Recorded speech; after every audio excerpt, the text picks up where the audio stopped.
네, 6주차 2차 시 두 번째 수업을 시작하도록 하겠습니다. 지난 시간까지 이제 현금 및 현금 등가물을 하고 있는데 현금에 대해서 했었고요. 자, 우리가 지금 어디에 써 있는가를 정확하게 보셔야 됩니다. 당좌자산에서 현금 및 현금 등가물을 하기 위해서 지금 현금에 대해서 현금은 통화 및 통화 대용증권, 그 다음에 이제 예금에 대해서 학습을 하게 됩니다. 자, 예금에 대해서 학습을 하게 됐는데 제가 지난 시간에도 이야기 말씀드렸다시피 지금부터 계정 과목이 나오면은 완전히 내 걸로 만듭니다. 우리 지금 현금 배우고 있고 예금을 배울 차례입니다. 현금은 현금 및 통화대용증권. 그래서 현금은 지폐나 주화를 의미하고 통화대용증권은 타임 발행 수표, 송금 수표, 우표남 정서 같은 것들을 일컫는 말이죠. 그죠? 그래서 통화 및 통화 대용 정권을 현금에서 처리를 했었습니다. 그죠? 자, 그래서 자, 우리 현금 계정 완전히 이제 내 걸로 만드셨죠. 그죠?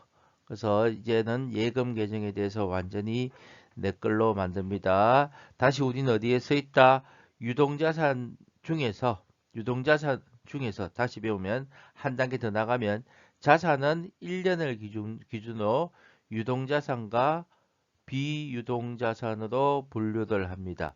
그래서 유동자산 다시 판매 활동을 거치지 않고 현금화될 수 있는 당좌자산과 판매 활동을 거쳐야만이 현금화될 수 있는 재고자산, 그 다음에 비유동자산은 타 회사를 지배하거나 통제하거나 투자의 목적으로 보유하고 있는 투자자산, 그 다음에 영업상 사용할 목적으로 보유하고 있습니다. 영업상 사용할 목적으로 보유하고 있는데 실체가 있다면 유형자산, 그 다음에 영업권, 특허권, 실용신앙권 같이 실체가 없이 영업상 사용하는 하나의 법률상의 권리라고 보십니다. 그걸 무형자산. 그 다음에 우리가 기타 비유동자산에서 임차보증금이라든가 장기성 매출채권 같은 것들을 우리가 기타 비유동자산이라고 하죠. 자, 쭉 지금까지 했던 거 한번 머릿속에 넣으셔야 되고, 자, 제가 잠깐 복습할 시간 주고요. 자, 한번 쭉 머릿속에 한번 넣어보세요.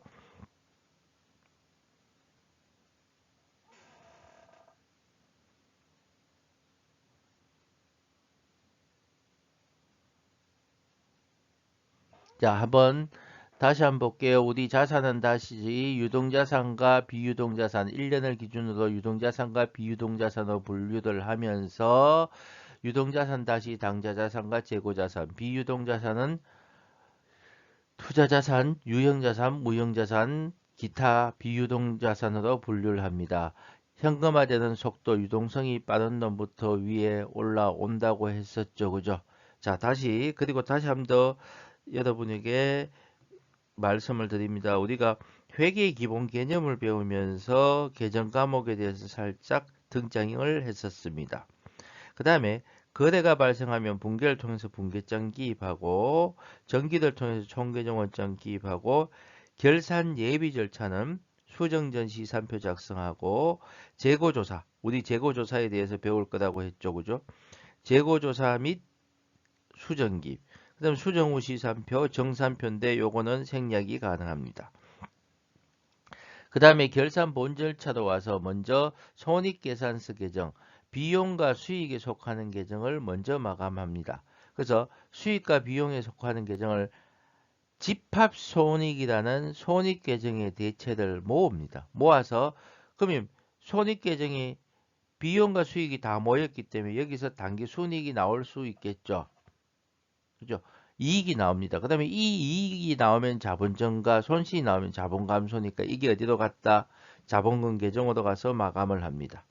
그 다음에 자산부채 자본 계정은 적은 쪽에다가 작은 쪽에다가 차기 이월로 적어줍니다. 차기 이월, 다음 기도 넘어간다고 해서 차기 이월로 적고, 그 다음에 이건 그 다음 기도 넘어오면 정기 이월이 되겠죠. 그죠?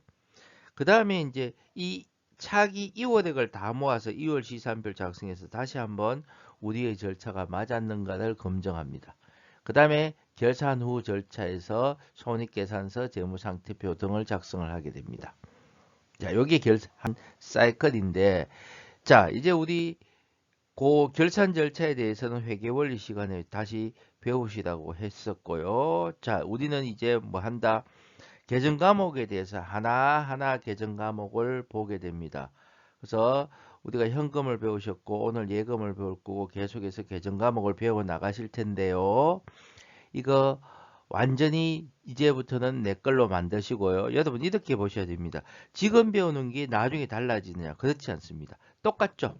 그러니까 지금 원리들 잘 이해하시면은 어떠하다? 우리가 더 난이도 높은 중급 회계, 고급 회계, 원가 회계, 뭐 관리 회계 하시더라도 똑같아집니다. 그래서 지금 요걸 내 걸로 완전하게 익히신다고 생각을 하세요. 혹시 안 되시면 조금 더 내가 더 알고 싶으면 요즘 네이버 이런 게 잘 돼 있으니까 거기서 검증을 해도 되고 특히 교재에 나오는 건 완전히 암기하신다고 생각을 하셔야 될 겁니다. 배우실 때 교재도 같이 보시고요. 자, 한번 쭉 눈을 감고서 자, 지금까지 했던 거 다시 회상을 한번 하고 수업을 진행을 하도록 할게요. 쭉 한번 회상을 한번 하도록 하세요.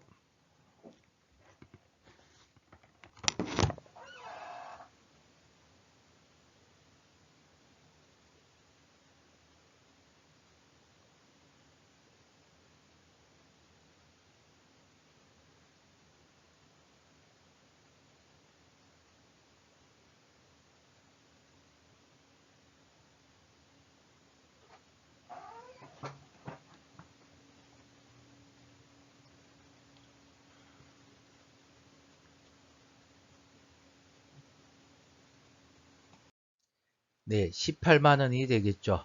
이렇게 문제를 내니까 여러분 우측의 성격처럼 성격으로 학습을, 성격상 분류도 학습을 많이 하도록 합시다. 성격상. 자, 이제 복습이 끝나고 오늘 이번 차시 수업할 예금에 대해서 하도록 하겠습니다. 먼저 예금의 종류들 봅시다. 예금의 종류는 여러분 많이 알죠? 대표적으로 알고 있는 게 보통 예금입니다. 그죠? 여기 윤, 제 이름입니다. 그죠? 계좌번호 있고, 이게 기업이라면 기업 이름으로도, 기업명으로도 보통 예금을 만들 수 있겠죠. 그 다음에 이 보통 예금 지울게요. 당좌 예금이 있고, 등 즉시 현금화가 가능한 요구하면 언제든지 지급이 되는 것을 요구불 예금이라고 생각하시면 됩니다. 그래서 보통 예금, 당좌 예금 등으로 즉시 현금화가 가능한 요구불 예금이 회계상에서 예금이 됩니다. 자, 보통 예금은 예금과 인출이 자유롭습니다. 우리가 예금과 인출, 예금 자유롭게 합니다. 요즘 무통장 입금할 수 있죠. 인출은요, 우리가 자동이체로 보낼 수 있죠. 그래서 예금과 인출이 자유로운 예금이 보통 예금이 됩니다. 기업을 하면 실제로 현금을 보유하기보다는 이 보통 예금 통장에서 처리를 많이 하죠. 그러니까 작은 돈은 이렇게 처리를 많이 할 겁니다. 근데 큰 돈 같은 경우에 당좌 예금을 설정하게 됩니다. 은행에 일정한 보증금을 납입합니다. 내가 당좌 예금이라는 얘기는 수표를 발행해야 할 수도 있고 돈을 입금시켜 놓고 돈을 보관시켜 놓을 수도 있다는 얘기입니다. 그래서 일정한 개설 보증금을 납입하고 은행과 당좌 거래 계약을 체결합니다. 그래서 예금 잔액의 범위 내에서 또는 잔액을 초과하는 범위 내에서 당좌 수표나 어음을 발행하여 언제든지 자유로이 출금이 가능합니다. 어음은 나중에 설명하고요. 당좌 수표 보면 이렇게 있습니다. 그죠? 보시면 위 수표 금액을 소지한 지급인에게 지급해 주십시오 해서 발행일자, 발행인이 있죠. 요 수표를 내가 상품을 구입합니다. 그죠? 상품을 A가 B로부터 상품을 구입했는데 뭘 끊어줬다? 당좌 수표를 끊어줍니다. 그 다음에 B는 어떻게 하면 된다? 요 수표를 들고 이 A가 여기 보세요. 발행자는 A가 되겠죠. 발행자 맞죠? 그 다음에 은행이 있을 겁니다. 무슨 은행이 있죠? 요 은행에 가서 B가 돈을 가면 됩니다. 다시 읽어볼게요. 은행이 일정한 개설 보증금을 납입하고 은행과 당좌 거래 계약을 체결합니다. 이까지 일반적으로 이루어지죠. 예금 잔액 범위 내에서 또는 자 우리가 보통 예금 통장을 한번 봅시다. 그럼 내가 찾을 수 있는 돈이 예금 잔액까지만 찾을 수 있죠. 네. 근데 이 잔액이 내가 모자리더라도 더 찾을 수 있습니다. 개인이 어떻게 하면 됩니까? 예, 여러분 마이너스 통장을 만들죠. 그럼 마이너스 만약에 100만 원까지를 설정했다면 내가 잔액이 없더라도 마이너스 100만 원까지는 이 보통 예금 통장에서 쓸 수 있다는 얘기죠. 그래서 똑같다고 생각해요. 그거하고 똑같이 당좌 차월 계약을 체결한 경우 이 한도 내에서 수표를 발행할 수 있게 됩니다. 자, 당좌 예금에 대해서 당좌 차월 계약에 대해서는 다시 조금 있다가 한 번 더 설명을 다시 한 번 더 할게요. 우리 보통 예금 통장 잔액까지만 입금과 출금을 할 수 있는데 내가 마이너스 통장을 만들었다. 그 다음에 그 한도 마이너스 얼마까지를 미리 설정하면은 잔액이 없더라도 출금이 가능하죠. 그죠? 예, 그거 기억하시고 요거 한번 읽어보시고 한 3분 정도 읽어보시고 다음 슬라이드를 보도록 하세요. 자, 이 화면부터는 제가 제 얼굴을 끄도록 하겠습니다. 자, 예금 중에서 보통 예금의 회계 처리에 대해서 보도록 하겠습니다. 보통 예금은 언제든지 입출금이 자유롭다고 했죠. 그래서 여러분의 보통 예금 통장을 생각하시면 됩니다. 회계 처리. 기업에서 사실은 이 보통 예금 기업 명의의 보통 예금 통장을 개설한 뒤에 이 금액이 비교적 작은 물론 클 수도 있지만 비교적 작은 입금과 출금을 보통 예금 통장에서 처리를 하게 됩니다. 요즘은 현금을 실제로 보유를 안 하죠. 사실은 여러분 통장에도 여러분 주머니에도 현금 보유보다는 카드라든가 혹은 캐시카드라든가 이런 것들 사용하죠. 그죠? 자, 볼게요. 자, 그래서 현금 10만 원을 보통 예금하다 했습니다. 그러면 기업에서는 현금이라는 자산이 빠져나가겠죠. 현금이라는 자산 감소 대변이고요. 차변의 보통 예금 10만 원입니다. 그리고 상품 18만 원을 매입하고 계좌 이체하여 지급하다 했습니다. 상품 18만 원, 차변의 자산 증가, 보통 예금이라는 자산 감소 18만 원이죠. 그죠? 자, 그래서 전기를 해보겠습니다. 보통 예금 자산은 증가 차변 감소 대변인데, 자, 전기월 15만원이죠. 차변은 15만원 제가 임의로 적어 놨는 겁니다. 자, 그 다음에 차변 금액은 차변에 10만원 적고, 금액 이외의 것은 상대 계정이 현금. 자, 그 다음 요거 볼까요? 18만에 대변에 붕괴되어 있네요. 대변에 붕괴된 금액 대변에 적고, 금액 이외의 것은 상대 계정 상품 적었죠. 그래서 15만원에서 10만원 빼고 나면 10만원 들어오고 상품 18만원에서 감소된 거 적고 나면 다음 기로 넘어가는 차기호액은 7만원이 되겠죠. 그래서 차변 합계 25만원, 대변 합계 25만원 됩니다. 자, 이걸 성격상 분류로 차변과 대변을 기재를 해보겠습니다. 전월 2월, 정기 2월 기초 보통 예금 잔액을 의미하죠. 그 다음에 현금 예입액입니다. 그죠? 차변에 맞는 거는 증가니까 증가된 거는 예입, 무통장 입금 등이 되겠죠. 대변에 감소되었습니다. 감소는 인출액 등이 되겠습니다. 계좌이체에서 지급했는 금액 등이 되겠죠. 그래서 기말 보통 예금 잔액이 나옵니다. 자, 제가 문제를 한번 내볼까요? 기초 보통 예금 잔액이 만약에 5만 원이 있다. 예금액이 3만 원입니다. 그러면 기말 잔액이 만약에 2만 원이라면 자, 인출액은 계좌이체에서 지급했는 금액은 얼마가 되겠습니까? 네, 6만 원. 이렇게 되죠. 이렇게 문제를 냅니다. 그래서 여러분이 다시 한번 말씀드리면 시험 문제들 풀 때는 이렇게 푸는 게 훨씬 빠르고 정확성이 높습니다. 그리고 사실은 여러분이 이제 이 회계관리 재수업이나 혹은 FAT 2급 정도를 지나시고 나면 좌측처럼 나오는 전기했는 문제는 거의 안 나옵니다. 그래서 문제를 풀이하실 때는 우측처럼 풀이하시면 됩니다. 자, 크게 어렵지 않죠? 보통 예금은 현금과 거의 흡사하죠. 그러니까 이제 지금 여러분이 보실 때 이게 자산이냐 부채냐 자본이냐 비용이냐 수익이냐를 구분하셨는데 지금 하나하나의 계정 과목에 대해서 보고 있습니다. 자산의 계정 과목에 대해서 보고 있는데 이 성격만 잘 알아두신다면 분계나 혹은 문제를 풀이하시는데 큰 무리가 없을 것으로 판단이 됩니다.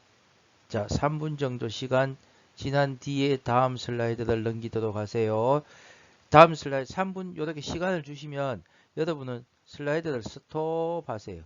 슬라이드가 아니네요. 동영상을 스톱하시고 공부를 필기도 하고 공부도 하시고 제가 교환으로 줬죠.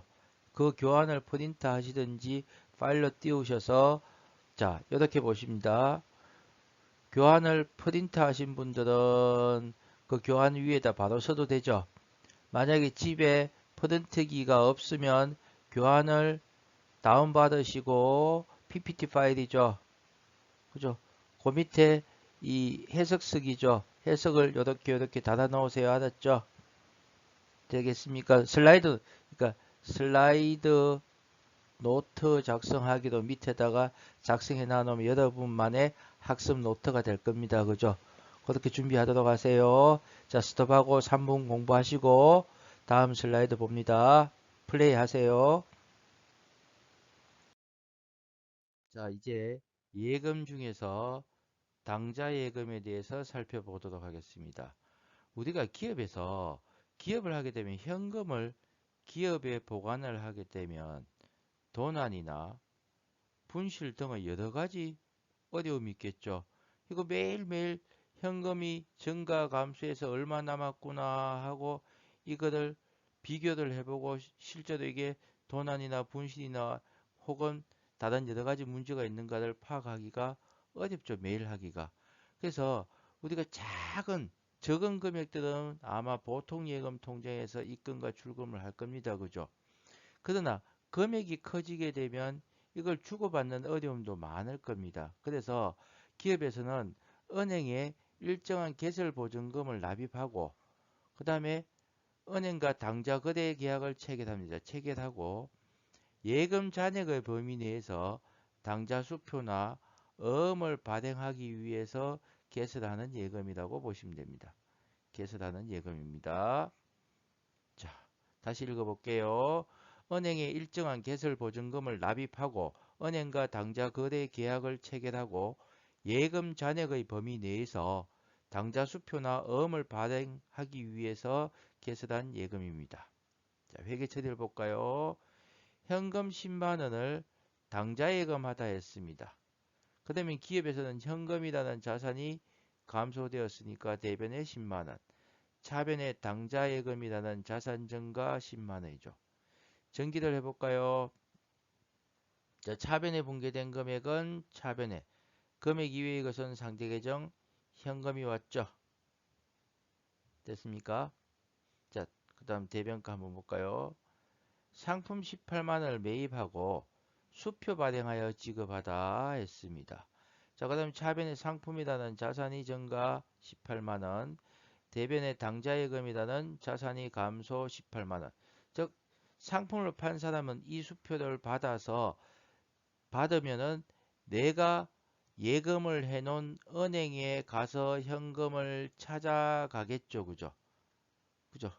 근데 이걸 또 자기도 안 찾아갈 수도 있습니다. 그건 나중에 설명드릴게요. 자기도 이 회사도 이 상품을 판 회사도 자기 주거대은행이 있겠죠. 주거대은행이 있으니까 뭔가 다른 행위를 하게 될 겁니다. 그죠? 자, 조금 이따 보고요. 그래서 대변에 붕괴된 금액은 대변에 적고 금액 이외의 것은 상대 계정이 상품이죠. 상품. 자, 그 다음 볼까요? 정기월 15만 원 있었다면 현금 10만 원 증가되고 25만 원이 되어야 되는데 상품 18만 원 수표 발행해서 지급했으니까 차기월이 7만 원이 되어서 차변 대변과 합계액이 25만 원이 되겠죠. 자, 여기서 성격상 분류들 한번 볼게요. 이 정기이월이라는 얘기는 기초 당좌예금 잔액을 의미하고 현금은 차변에 있는 게 뭐냐면 당좌 입금액이 되겠죠. 그 다음에 대변에는 수표 발행액이 여기 오게 될 겁니다. 그 다음에 여기서 기말 당좌예금 잔액에서 차변과 대변이 맞아떨어지게 되겠죠. 근데 이렇게 시험 문제가 나올 겁니다. 만약에 1월 1일 날 기초 잔액이 100원이 없었습니다. 그 다음 당좌 입금액이 3월 만약에 3일 날 자 500원이 있었다면 자, 이 회사에서 수표 발행할 수 있는 최대 금액은 얼마입니까? 지금 3월 3일 이후에 예, 600원이죠. 600원이죠. 그죠? 근데 3월 7일 날 수표 발행을 만약에 300원 했다. 그 다음에 당좌예금 잔액은 얼마가 있겠습니까?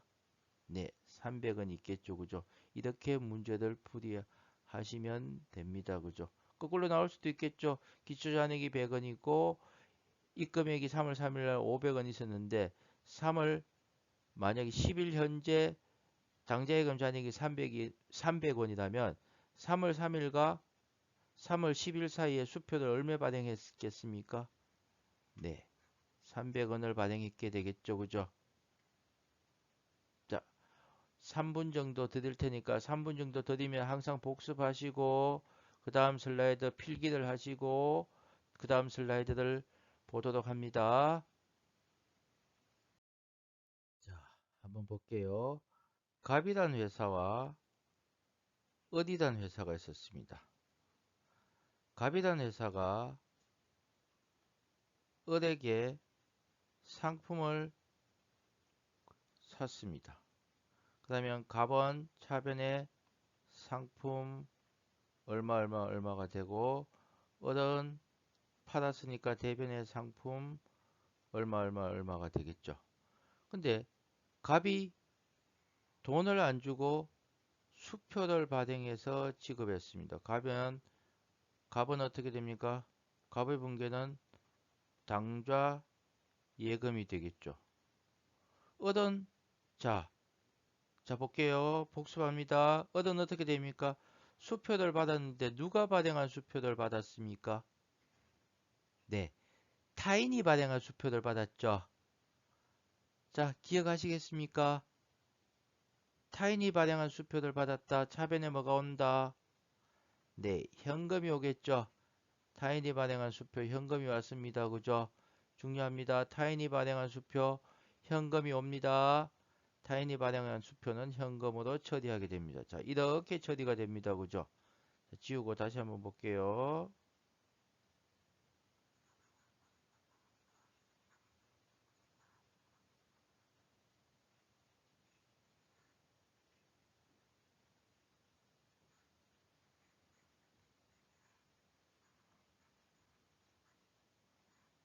자, 지우고.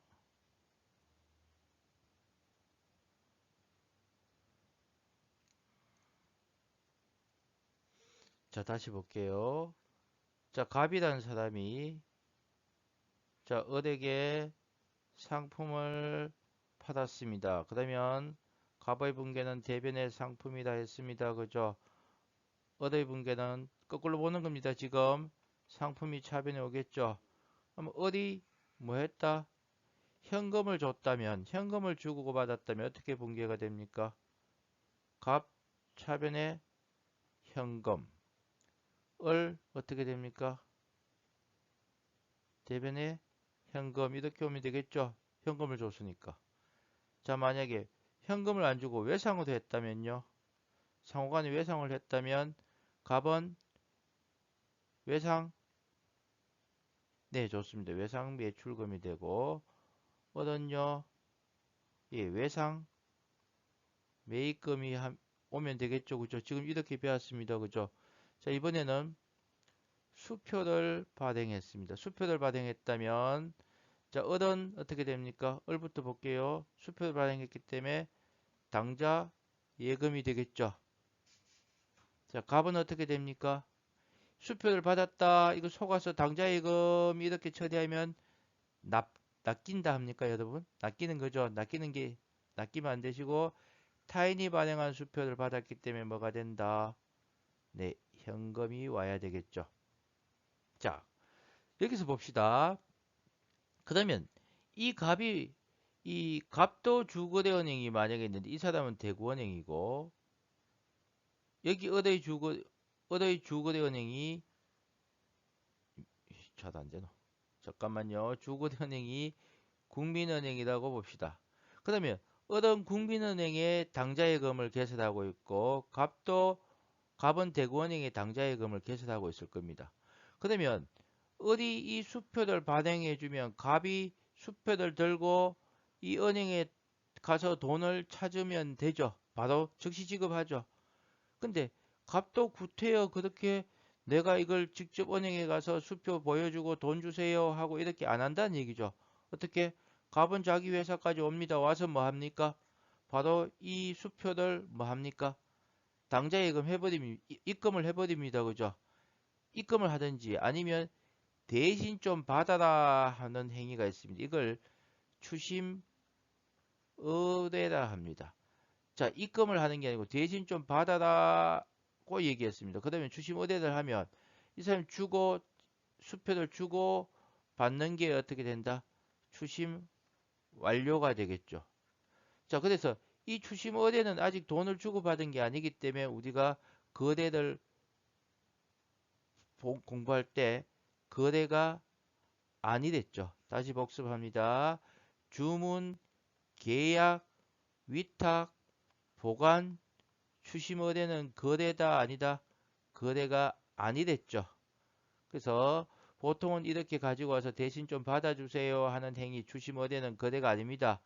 거래가 아니고 혹은 이렇게 나올 수 있죠. 이 돈을 받아서 상품을 팔고서 주로 시험 문제는 이렇게 나옵니다. 상품을 팔고서 어디 발행한 수표를 받아서 당좌 예금하다 하면 차변에 당좌 예금이 오면 됩니다. 그죠? 당좌 예금 했다는 얘기가 나오면 당좌 예금.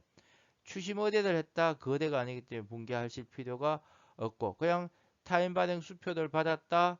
그럼 어떻게 처리하시면 된다고요? 네, 현금으로 처리하시면 되겠죠. 자, 3분 드릴게요. 3분 동안 복습합니다. 자, 근데 우리가 이 당좌예금, 보통예금도 우리가 잔액을 초과해서 자기가 사용할 수 있습니다. 즉, 은행과 대출 계약을 하죠. 즉, 마이너스 대출 계약을 합니다. 그러면 이 마이너스 설정된 금액만큼, 마이너스 대출 설정된 금액만큼 잔액을 초과해서 우리가 사용할 수 있죠. 그리고 뭘 줍니까? 사용한 것만큼 이자 주면 되죠.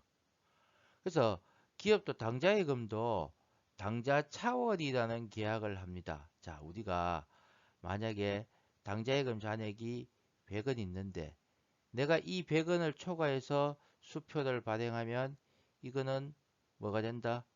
부도가 나죠.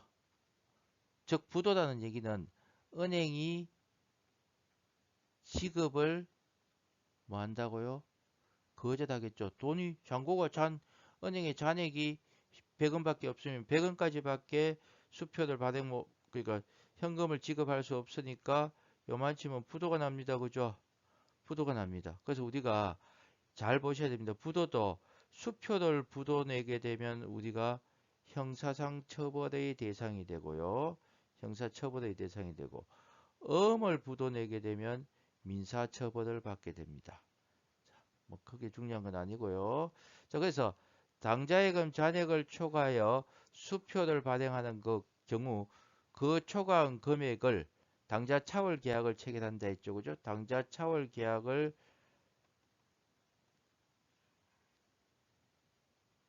계약을 체결하면 수표를 발행해서 초과해서 잔액을 초과해서 수표를 발행할 수 있습니다. 그 초과한 금액을 어떻게 회계 처리하는가 하면 당좌예금 계정의 대변에서 처리하고 기말의 잔액이 대변이면 재무 상태표에 표시할 때는 당기 차입금 계정으로 통합 처리하고 자, 조금 어렵죠? 예제를 보셔야 됩니다. 그죠? 예제를 보면 됩니다. 혹은 별도의 당좌 차월 계정을 설정하여 대변에 기입하고 기말에 재무상태표에 표시할 때는 당기 차입금 계정으로 통합해서 처리할 수가 있습니다. 통합해서 처리할 수가 있습니다. 자, 근데 이거 지금 뭐 책에 보시면 1법, 2법 뭐 이렇게 되어 있는데 이런 거는 외울 필요 없습니다. 알 필요 없고 방법이 두 가지 있는데 자, 간단히 다시 보면 뒤에 보기 전에 봅시다. 그냥 당좌예금 계정에서 알아서 처리하라는 얘기죠. 혹은 별도의 당좌 차월이라는 계정을 설정해서 처리하라.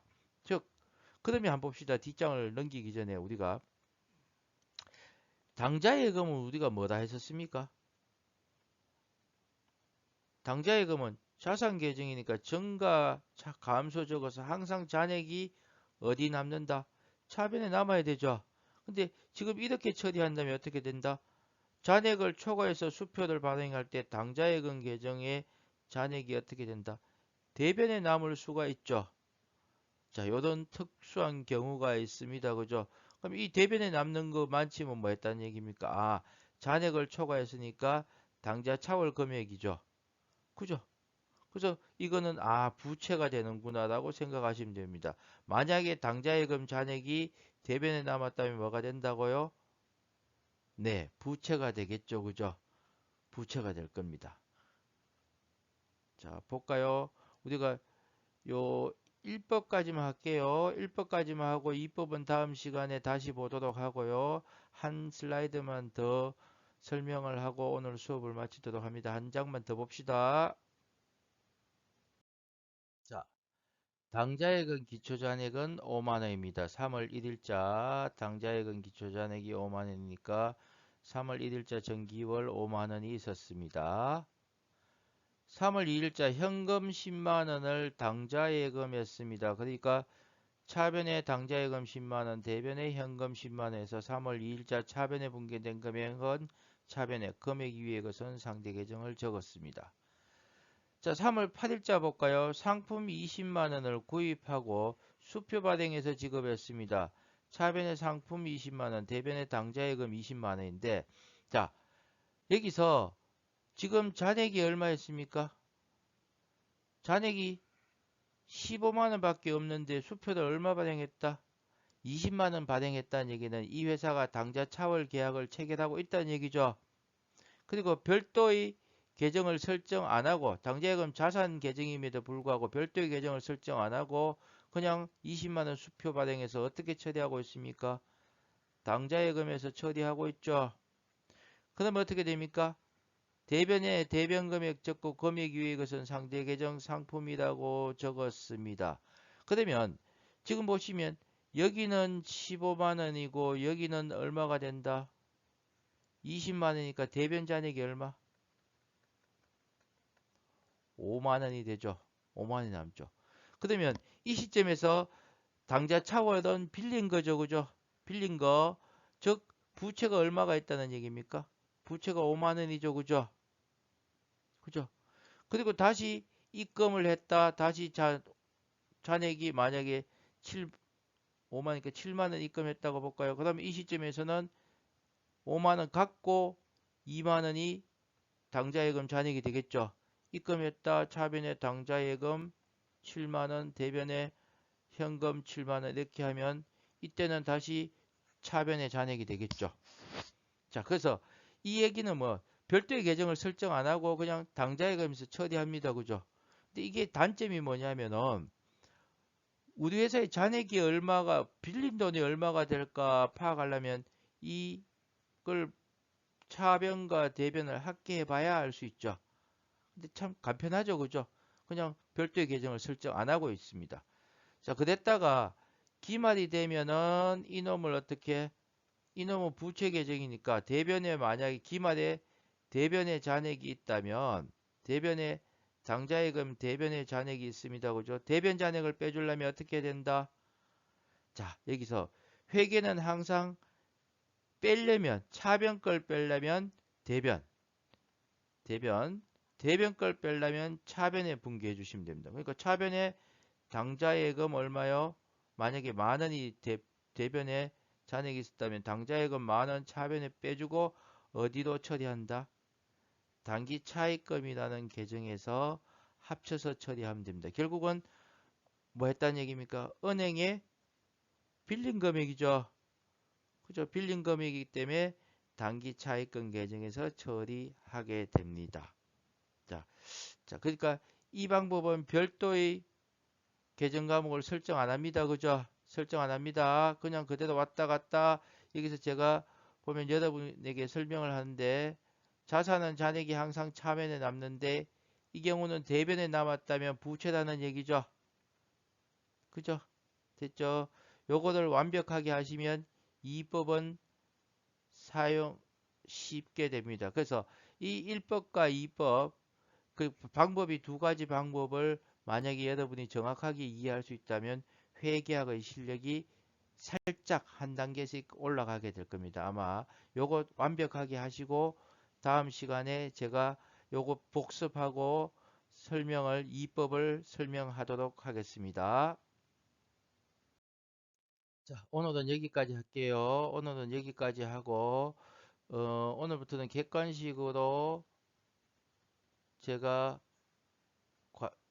퀴즈를 낼게요. 풀어보세요. 풀어보시고 다시 얘기하지만 중간고사나 기말고사는 제가 퀴즈를 내는 걸로 문제를 낼 겁니다. 그러니까 퀴즈가 굳이 성적에는 넣지 않도록 하겠습니다. 넣지 않고 제가 별도로 성적에 넣겠다 하는 퀴즈는 별도로 공지할 거고 이번 주 또한 성적에 들어가지 않지만 나중에 중간고사나 기말고사 시험 치실 때 반드시 필요한 부분이니까 문제를 내 거를 만들도록 하세요.